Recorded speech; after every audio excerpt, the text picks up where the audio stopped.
ഈ വീട്ടുവേഷത്തിൽ ഇത്ര തിടുക്കപ്പെട്ട് എന്റെ അച്ഛനെയും കൊണ്ട് നീ എങ്ങോട്ടാ ശങ്കരനാരായണ? അയാളൊരു കൊലപ്പുള്ളിയാണ്. ചെളുക്കെ അയാളാ പോലീസ് ഡിപ്പാർട്ട്മെന്റിലെ നാറുന്ന നാണക്കേടായ അന്തസ്സുള്ള മുഴുവൻ പോലീസുകാരുടെയും ആത്മാഭിമാനത്തിലെ തേച്ചാലും മാച്ചാലും മായാത്ത വൃത്തികെട്ട കറയാത്താൻ അദ്ദേഹത്തെ അയാളെന്ന് വിളിക്കരുത്.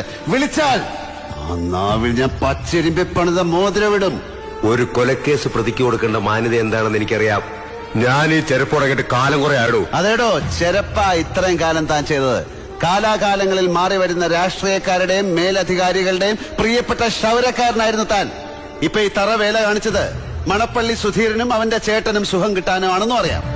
പക്ഷെ മോനെ ദിനേശ, നീ പറഞ്ഞ നിന്റെ ഈ കുലത്തൊഴിലുണ്ടല്ലോ, അത് എന്റെ ദേഹത്ത് നടത്തല്ലേ.